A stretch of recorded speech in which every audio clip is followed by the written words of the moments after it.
Então, bom dia mais uma vez a todos e a todas. Espero que todos estejam bem.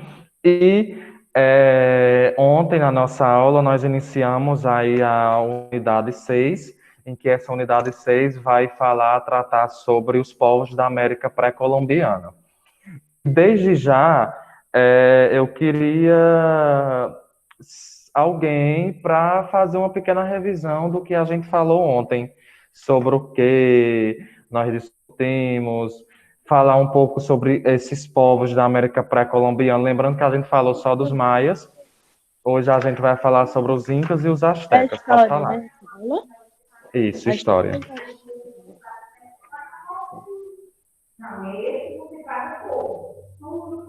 Quem se atreve aí a falar sobre o que nós falamos ontem?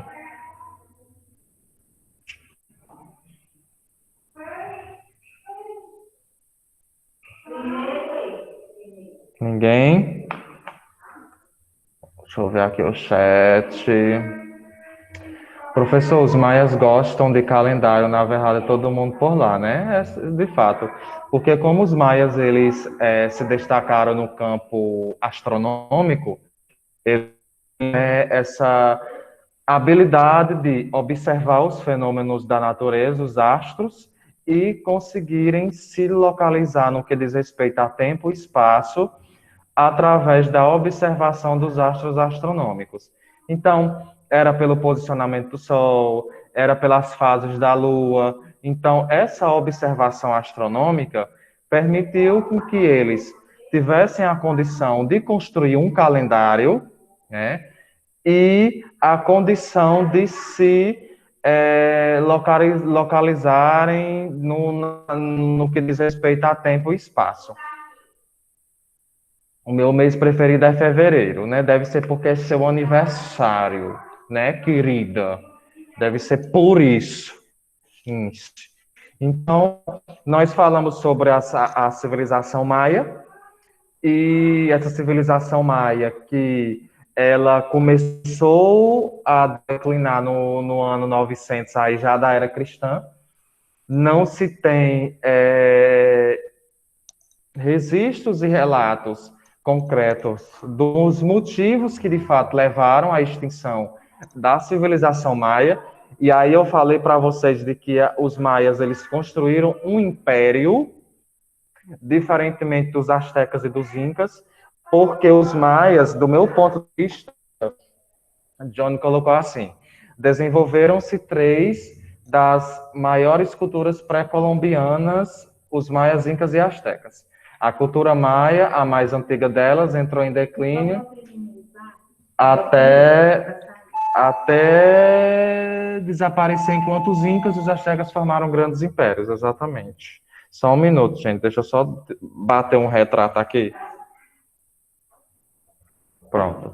Então, a gente tem essas peculiaridades, essas características aí em relação à construção e ao desenvolvimento desses impérios maias, incas e astecas, né?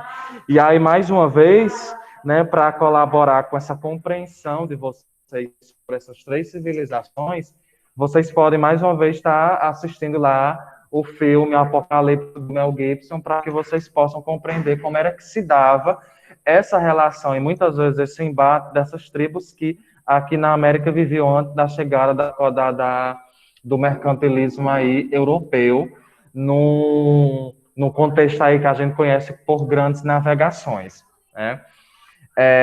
Teria anotado de um questionário que eu tinha feito. Sim, sim, sim. Então, vamos sair um pouco dos maias, né? E vamos sair agora e vamos entrar sobre a civilização asteca, né? A civilização asteca, Johnny Teca, Ana Clara Teca, aqui com o professor Erivelton Teca, com a aluna Gabi Teca. Então, os astecas, eles também vão formar um grande império, né? Ana Clara Teca, tudo Teca, John Teca, Emanuel Teca, então tudo é Teca, a língua do Teca, né? Então, os astecas, eles vão formar um grande império, né?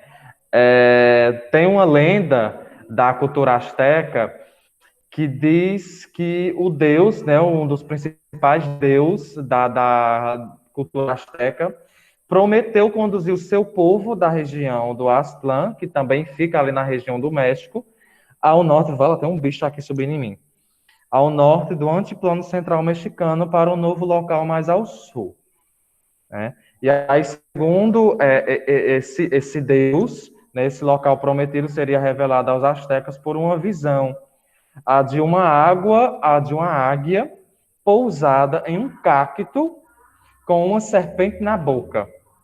Ali os astecas deveriam erguer um templo e construir uma cidade. E aí a gente tem como característica disso uma peregrinação que vai acontecer de um povo chamado mexicas. Sim, sim, sim, João, exatamente. Eles tinham o hábito das flores, exatamente. E houve uma peregrinação, né, de uns caras chamados mexicas, que mais tarde iriam se chamar astecas e que mais tarde iriam formar o Império Astecas. Então, os mexicas, eles iam peregrinando, a promissória do povo asteca, vamos peregrinar na teca, porque nós somos lá do povo asteca, vamos caminhar, vamos encontrar essa cobroteca com a águia na bocoteca do caquiteco. Então, houve essa peregrinação, segundo essa lenda, desses mexicas que chegaram a esse local indicado por esse deus em 1325, né? Johnny, os Olmecas, eles também, os Olmecas e os Zapatecas, eles foram povos da América pré-colombiana. Só que não existe muitos registros sobre esses povos. É tanto que quando a gente vai debater sobre esses temas, né, Brendoteca, né, enfim, a gente não se detém, não se fala tanto neles, porque não tem registro sobre eles. O que se tem registro é sobre os astecas, incas e maias, né? A gente cita eles porque nos registros que foram encontrados, condicionam de que existiam outros povos para além dos maias, incas e astecas, no caso, olmecas e zapatecas.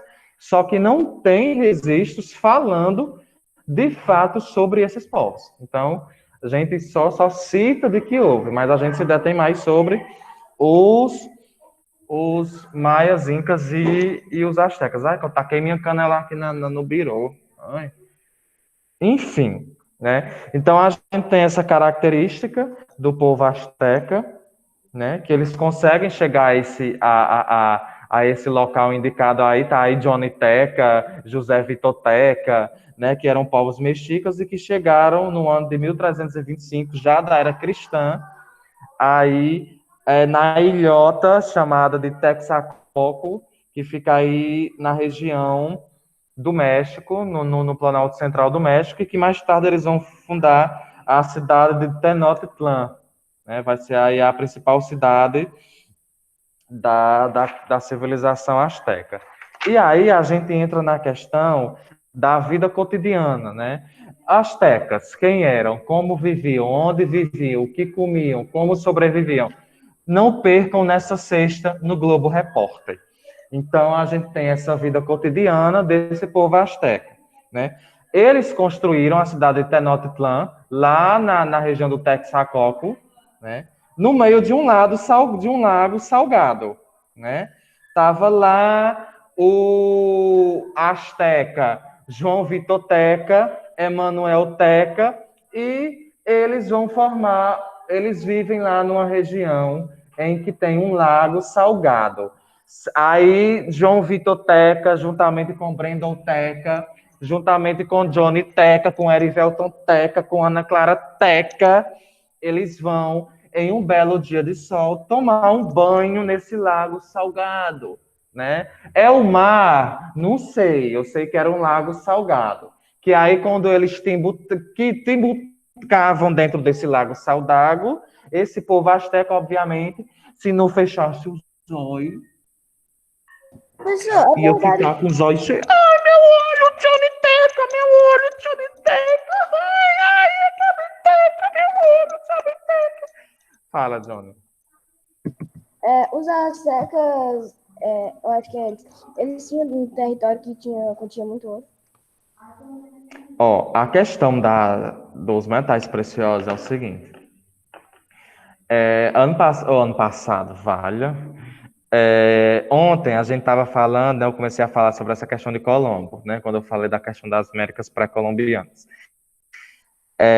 As grandes navegações, eu falei para vocês que Colombo, ninguém acreditava em Colombo lá na Europa, porque ele queria chegar às Índias pelo Ocidente, e a rota era pelo Oriente. E quando ele chega aqui, né, as caravelas de Colombo, logo de início eles não encontraram o que eles queriam encontrar, que eram metais preciosos.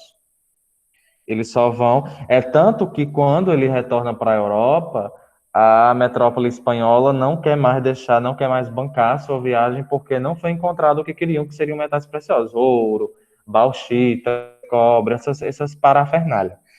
Porque as grandes navegações elas estavam baseadas na questão de uma prática chamada de mercantilismo. E aí o mercantilismo ele tinha três características principais, que é a colonização, o metalismo e o metalismo, a colonização, não lembro a terceira, mas eram três perspectivas. A colonização era você se apropriar de um território que tivesse recursos naturais e extrair essas riquezas. E o metalismo está, de fato, relacionado ao acúmulo de metais preciosos. E naquele contexto, né, histórico, quanto mais uma nação tivesse metais preciosos, mais rica e poderosa essa nação seria. Então, quando o Colombo ele chega aqui na América e que de cara não encontra esses metais preciosos, esse território aqui é tido como um território pobre do ponto de vista do metalismo. Ah, o encontro de metais preciosos aqui na América Espanhola só vai acontecer tempos depois. E aí, quando eu falo da questão da América Espanhola, não se esqueçam que nós estamos falando de uma área lá chamada de América Central. Aqui no Brasil foi outra coisa. O Brasil foi colonização e, nesse caso, era uma exploração em busca de metais preciosos. Assim, exatamente, Johnny. Só que aqui no Brasil, qual foi a primeira riqueza que eles encontraram? O pau-brasil. Aí a gente entra na questão dos ciclos econômicos. O primeiro ciclo econômico do Brasil foi a exploração de pau-brasil. Por quê? E detalhe, o início da colonização no Brasil só aconteceu ali primeiro nas regiões litorâneas, que era onde tinha o pau-brasil. Depois que o pau-brasil se torna escasso, que acaba a exploração, aí é que eles começam a adentrar o território em busca de outras riquezas. O pau-brasil, por exemplo, ele foi usado na questão porque a árvore pau-brasil, você conseguia extrair um líquido avermelhado que serviu para atingir tecidos lá na Europa. E aí, quando acaba essa exploração do pau-brasil, que eles começam a adentrar o território, eles vão desenvolver outras práticas, como a pecuária, a agricultura, a exploração, o encontro, o achamento de metais preciosos, como, por exemplo, o ouro na região centro-oeste, na região de Minas Gerais, diamantes na região da Bahia. Então, só vai acontecer esse descobrimento desses metais preciosos anos depois, anos mais tarde, no caso aqui no Brasil, como também vai acontecer lá na América Espanhola, né? Então, a gente tem aí essas principais características dessa exploração colonial, de que Colombo chegou lá na região onde hoje é o México, por exemplo, na América Central, e de cara não foi aquela coisa, eita, Colombo chegou na América, lá na casa de Ana Clara Teca, eita, olha, já vou encontrar ouro. Não, não é bem assim, não. Foi todo um processo de busca até eles encontrarem esses metais preciosos. É tanto que a metrópole espanhola não ficou satisfeita com esse descobrimento dessas terras, porque de cara não encontraram esses metais preciosos, né? Porque eles já queriam chegar e já encontrar ouro, já encontrar o tesouro do pirata Alma Negra, né? Eu acho que era isso que eles queriam, né? Chegou e encontrou, né? Mas, enfim, paciência era uma coisa que o povo espanhol não tinha.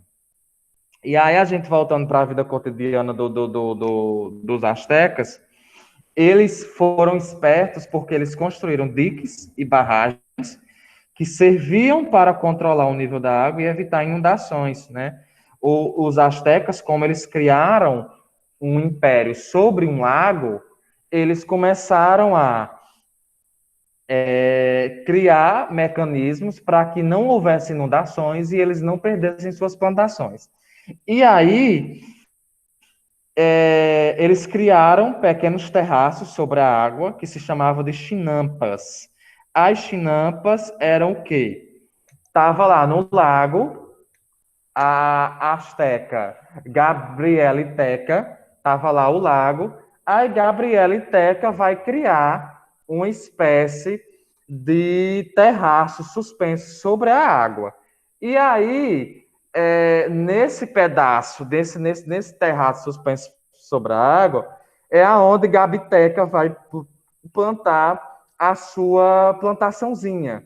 Então, vai ser um pedaço de terra cercado de água, como se fosse uma mini ilha, né? Mas que no caso não era uma mini ilha, era o que se chamava de chinampas.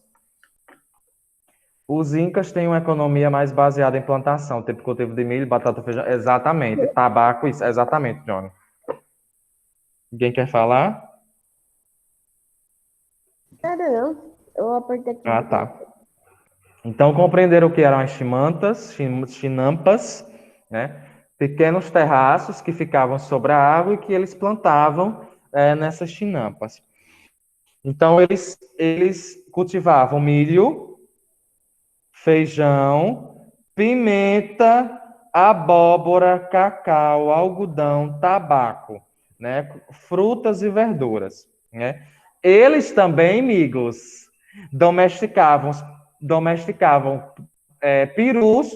Glu, glu, glu, glu, glu. Glu, glu, glu, glu, glu. Olha o peru. Glu, glu, glu, glu, glu, glu. Olha o peru, gabiteca. Glu, glu.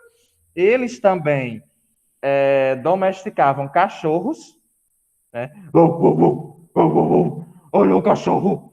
Paulo Sérgio Teca. Olha o cachorro. E também eles domesticavam patos. Quá, quá, quá. Quá, quá, quá, quá. Quá, quá, quá. Ana Clara Pateca. Quá, quá, quá. Olha o pato. Quá, quá, quá, quá, quá, quá, quá. Quá, quá, quá, quá. Quá, quá, quá. Então eram os 3 tipos de animais que eles domesticavam. Os perus, glu, glu, glu, glu, glu, glu. Os cachorros, e os patos. Lá vem o pato, pato aqui, pato acolá. Lá vem o pato para ver o que há. Lá vem Ana Clara Teca para ver o que há. Lá vem João José Biblioteca para ver o que há. Tá, tá.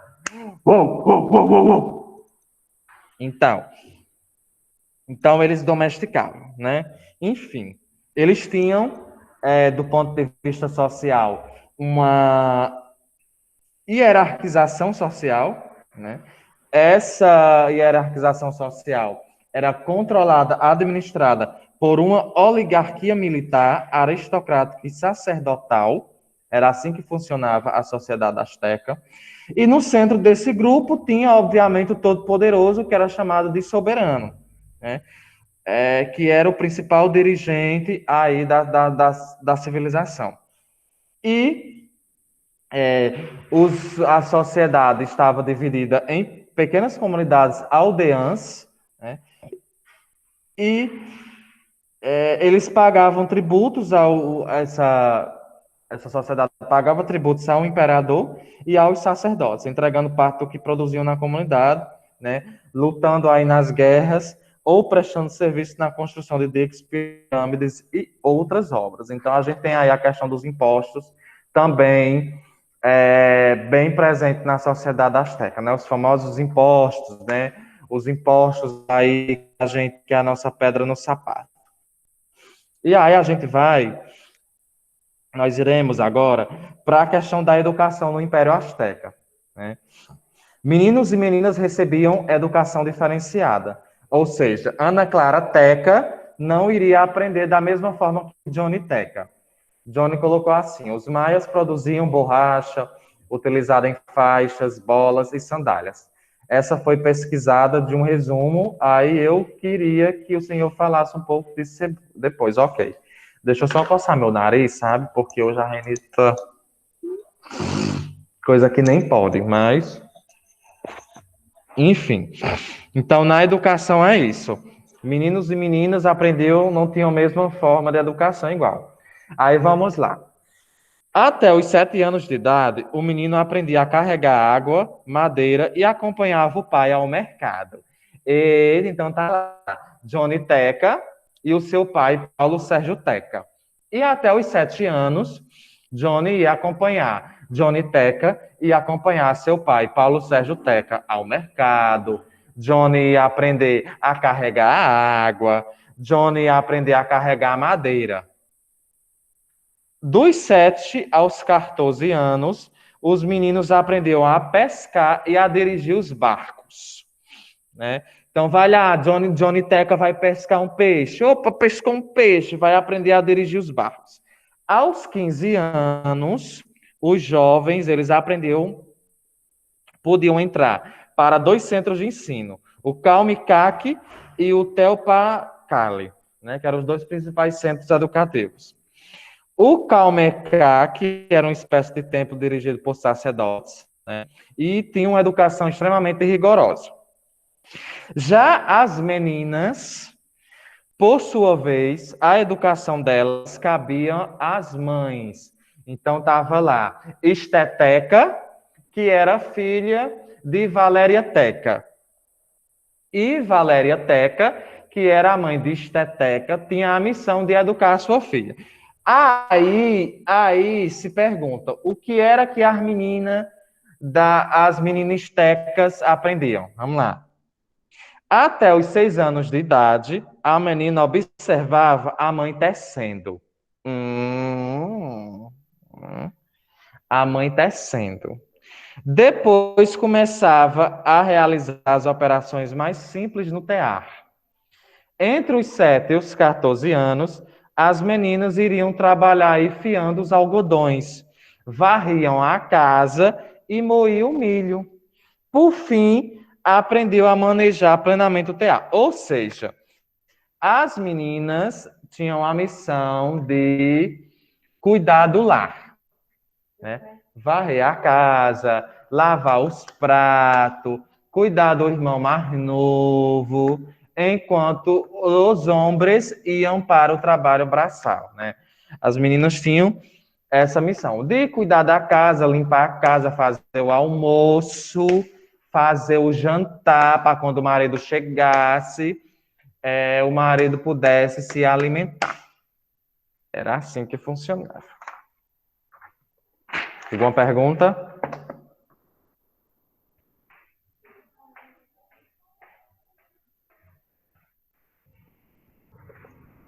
Então vamos continuar. A religião asteca, né? Não da Teca, exatamente. Os astecas, eles eram politeístas, né? Eles acreditavam em vários deuses.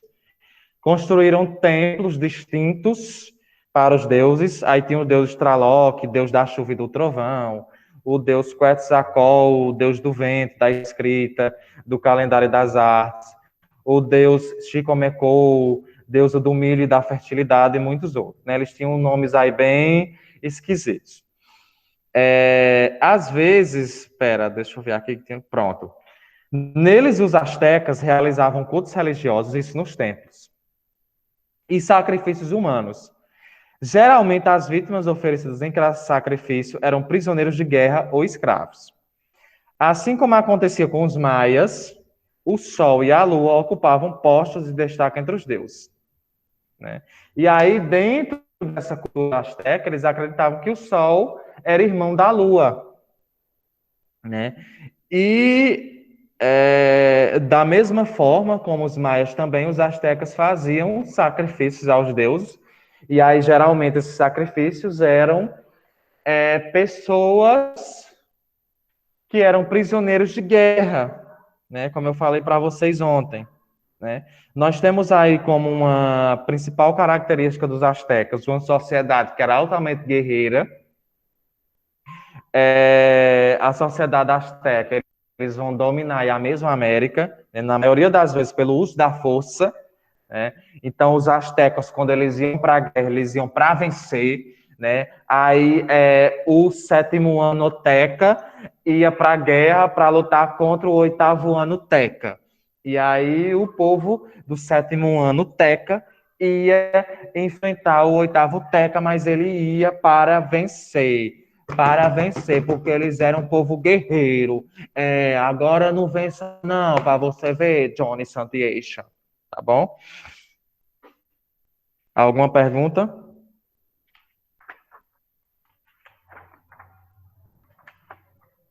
Não? Tá. Então, olha, o que é que vocês vão fazer, né? A gente encerrar a nossa aula.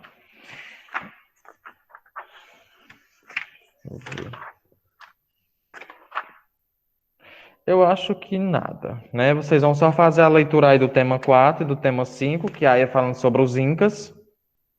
Né? E eu acho que por hoje é só, tá bom? Se ninguém tiver nenhuma dúvida, nenhuma colocação, tá bom? Então é isso, um cheiro no sovaco de todos e até a nossa próxima aula. Até, Tchau, tchau. tchau.